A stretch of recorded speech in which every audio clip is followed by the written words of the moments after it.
Chapter 9. The Sovereign Science and Sovereign Secret. The Blessed Lord said, I shall now declare to you, who are endowed with reverence, that profoundest of all mystic doctrines, and the way to its experience, by which you will be free from the baneful life of samsara. It is a sovereign science and a profound mystery, supremely sanctifying, demonstrable by experience, and yielding imperishable results. It is also easy to perform, and is in agreement with the moral law. Men without faith in this sacred doctrine, who continue to look upon the body as the self, fail to attain me. They remain caught up in samsara, the eternally recurring cycle of births and deaths.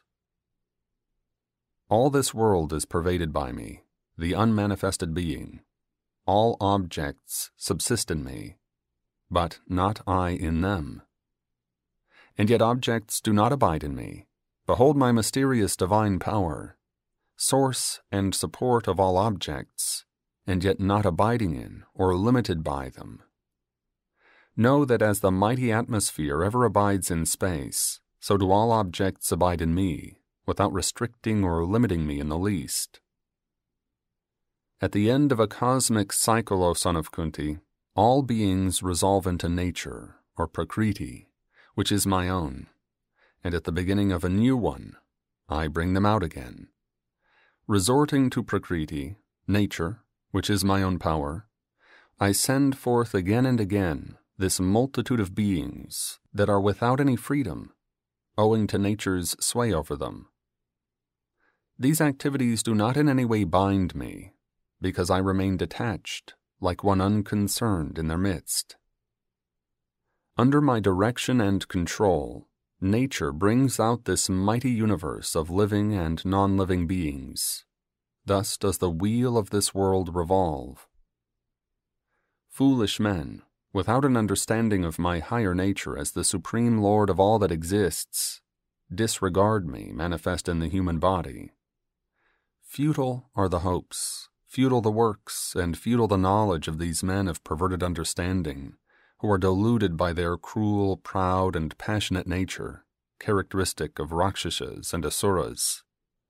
But the high-souled ones, endowed with virtues characteristic of Devas, understand me to be the immutable and the source of all beings, and adore me with a mind undistracted by anything else. Strenuous and steadfast in their vows, these ever-integrated devotees worship me with devotion, always singing my glories and prostrating before me. Others again, who offer wisdom sacrifice to me, worship me the all-inclusive whole, as the one, as the distinct, and as the immanent in all. I am the sacrifice. I am the worship. I am the ancestral offering. I am the medicinal herb.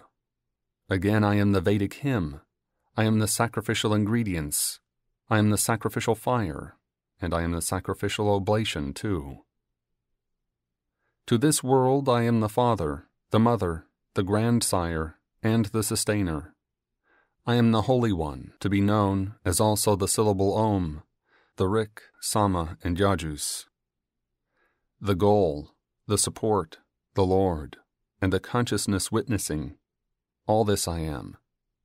I am again the abode, the refuge, and the friend of all, as also their origin, their dissolution, their ground, their treasure house, and their seed imperishable. I give heat, and I send forth as well as withhold rain. I am, O Arjuna, both immortality and death, both being and non-being.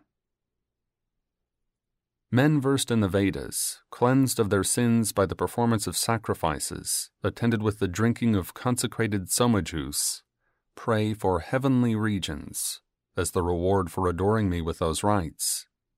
They go to the heaven of Indra, attainable by meritorious deeds, and enjoy heavenly felicities there. Having enjoyed the varied felicities of heaven for long, they come back to the world of human beings when their asset of meritorious deeds is exhausted. Thus, being desire-ridden, the followers of the Vedic sacrificial rites stagnate in samsara, the repetitive state of going and returning. Whoever, being devoted to me solely, engage themselves always in contemplation and worship of me, to such ever steadfast devotees I ensure the procurement of all their wants and the preservation of their assets. O son of Kunti, those devotees who worship even other deities with deep faith, they also are worshipping me alone, though contrary to injunctions. I am indeed the only enjoyer and the Lord of all sacrifices, but the worshippers of other deities do not understand me in my true nature, so they fall.